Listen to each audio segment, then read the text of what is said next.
Perkenalkan, nama saya Titi Wulandari, guru kimia di SMA Hang Tuah 1 Surabaya. Pada kesempatan kali ini, saya akan berbagi praktik baik pembelajaran berdiferensiasi mata pelajaran kimia dengan tema perubahan materi, yaitu perubahan fisika dan perubahan kimia di fase E. Model pembelajaran yang saya gunakan adalah model pembelajaran problem-based learning. Pada pembelajaran ini, peserta didik diajak untuk dapat memberikan solusi tentang mengolah sampah atau mendaur ulang sampah dengan menggunakan konsep kimia, yaitu perubahan materi, sehingga dapat mengurangi timbunan sampah dan berguna bagi kehidupan manusia. Berikut video praktik baik saya. Assalamualaikum warahmatullahi wabarakatuh. Waalaikumsalam warahmatullahi wabarakatuh. Silakan Kepala kelas disiapkan. Siap, Kak. Selamat pagi. Sebelum mengawali pembelajaran pagi hari ini, mari kita berdoa menurut kepercayaan masing-masing. Doa mulai.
Ya, kemudian yang kedua, ya, ini kita lihat setelah mengamati perubahan materi yang terjadi pada P-cell atau PLTSA. Apa ini ya P-cell atau PLTSA ini? Nanti begini dijelaskan. Melalui gambar dan potongan berita ya tentang sampah, maka kalian harus bisa memberikan solusi bagaimana caranya mengolah atau mendaur ulang sampah berdasarkan konsep kimia tentunya ya, agar apa? Agar bisa mengurangi penumpukan sampah dan berguna bagi manusia. Ya, adapun model pembelajaran yang akan kita gunakan adalah model pembelajaran problem based learning. Jadi kalian nanti diminta belajar dari suatu permasalahan yang ada di sekitar kita, ya, kemudian mencari solusinya bagaimana sehingga apa? Sehingga bermanfaat. Nah, ini adalah potongan berita ya, anak-anak ya. Coba kita baca tulisannya. Tak rutin diangkut begini kondisi sampah di Pasar Cimo, Kecamatan Sawah, Surabaya. Itu bisa dikatakan setiap harinya menghasilkan 1.500 ton sampah. Ya. Dan P-cell atau PLTSA ini berhasil mendaur ulang 1.000 ton sampah organik menjadi energi listrik sebesar 12 megawatt. Jadi P-cell itu kepanjangan dari P itu pembangkit, S itu sampah, E itu energi, L itu listrik. Jadi maksudnya apa? Pembangkit sampah yang bisa menghasilkan energi listrik. Ya. Sedangkan nama lainnya juga disebut sebagai PLTSA atau pembangkit listrik tenaga sampah. Ini ada di Benowo ya. Jadi ada di Surabaya loh ini. Ya, jadi kita ini punya P-cell atau punya PLTSA. Ini alatnya ya, Nana ya. Jadi sampah organik itu diolah, nanti kan menghasilkan gas metan. Nah, gas metan ini dibakar sehingga bisa menggerakkan turbin uap yang melalui generator. Inilah yang bisa menghasilkan energi listrik. Jadi Surabaya itu menjadi pilot project yang pertama. Ya, jadi menjadi contoh bagaimana bisa mengolah sampah menjadi energi listrik. Ini komposisi sampah. Ini adalah data dari NIPSN. Ini selalu up to date anak-anak. Jadi kalian bisa mencari di Google ya tentang komposisi sampah di sini. Nah, itu bisa dilihat ya bahwa sampah yang terbanyak apa? Yang berwarna biru ini. Ya, kayak ini. Sisa makanan atau sampah organik. Ini bisa kamu lihat ini berapa persen ini ya terbanyak ini untuk sisa makanan. Oleh sebab itu sumber sampah, apa tadi komposisi sampah? Sekarang sumbernya, ternyata sumbernya berasal dari mana ini? Rumah tangga yang besar. Yaitu tadi sisa-sisa makanan. Ya, jadi kita tahu bahwa sampah-sampah itu begitu menumpuk. Kamu sudah bisa melihat tadi setiap harinya itu berapa ton. Ini kalau tidak dikelola, bisa kamu bayangkan selama setahun apa yang terjadi. Mungkin kita bakal terkubur oleh sampah.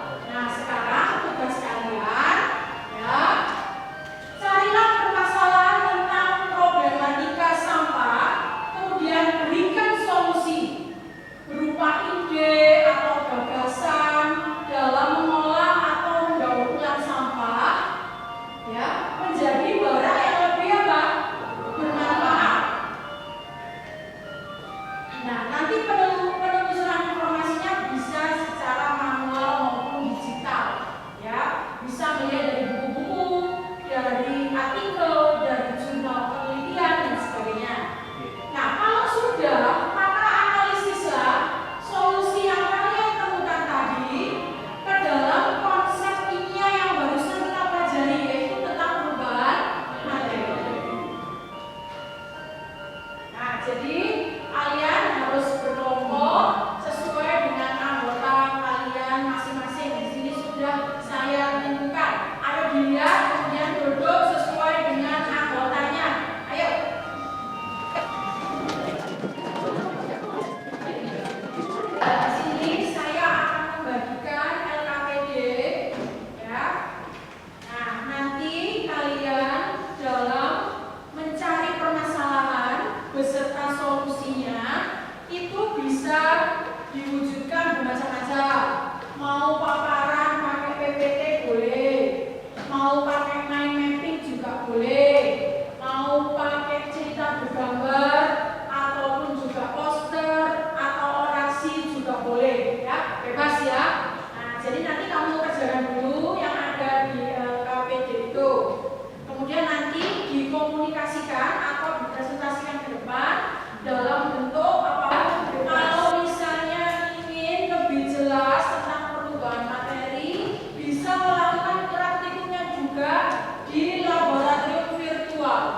sini bahwa saya sebagai narasumbernya, terus Hilary sebagai ketuanya, dan Nina sebagai jurubicaranya, terus kita jadi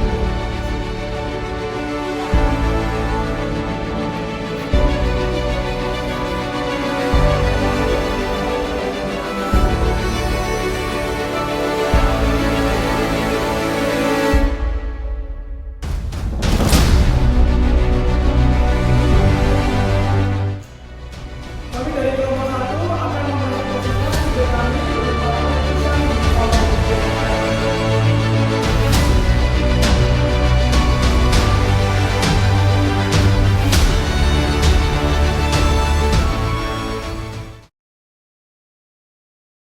Baik, pada kesempatan kali ini, izinkan kelompok kami akan mempresentasikan ide tentang daur ulang kemasan instan menjadi batu bata atau refill.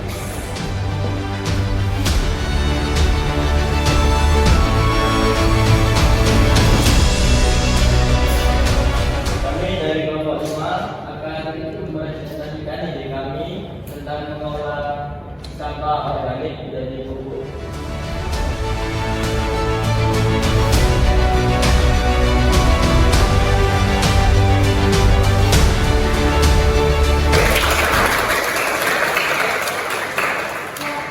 Itu tadi adalah hasil presentasi dari kalian ya. Bagus-bagus semua idenya. Siapa yang bisa memberikan kesimpulan dari pembelajaran kita hari ini? Ya, bisa. Silakan. Baik, jadi dari hasil pembelajaran kita hari ini, kesimpulan yang didapat yaitu terdapat dua jenis perubahan materi. Perubahan materi yang pertama yaitu perubahan fisika, di mana perubahan fisika ini tidak disertai dengan timbulnya zat baru. Nah, perubahan yang kedua yaitu perubahan kimia, di mana perubahan kimia ini adalah perubahan yang disertai dengan timbulnya zat baru. Selain itu, perubahan fisika bersifat sementara, jadi nggak tetap gitu. Nah, sedangkan perubahan kimia itu sifatnya tetap atau Pembelajaran kali ini sangat menarik karena kita ditantang untuk menyelesaikan permasalahan sampah dengan cara mendaur ulang sampah menggunakan perubahan kimia. Sangat menyenangkan karena kita jadi tahu bahwa ternyata sampah-sampah itu bisa kita daur ulang menjadi BBM, baterai, pupuk, terus teh, batu bata, dan lain-lain, baik melalui artikel ataupun jurnal penelitian. Alhamdulillah ya Rabbil Alamin, selesai sudah pembelajaran kita kali ini. Sebelum kita mengakhirinya, kita harus melaksanakan asesmen formatif terlebih dahulu. Ya, di sini sudah ada QR code-nya, silakan dikerjakan. Ya, anak-anak, jadi pembelajaran kita hari ini adalah mengenai perubahan materi, sudah selesai. Permasalahan-permasalahan yang timbul di sekitar kita bisa kita selesaikan dengan menggunakan konsep-konsep keilmuan. Salah satunya adalah konsep kimia, sehingga kita bisa merubah apa yang tidak berguna menjadi berguna. Nah, anak-anak, sekarang ya kita akan mengakhirinya. Silakan ketua kelas. Sebelum mengakhiri pembelajaran pada hari ini, marilah kita berdoa menurut kepercayaan masing-masing. Berdoa dimulai. Berdoa selesai. Indonesia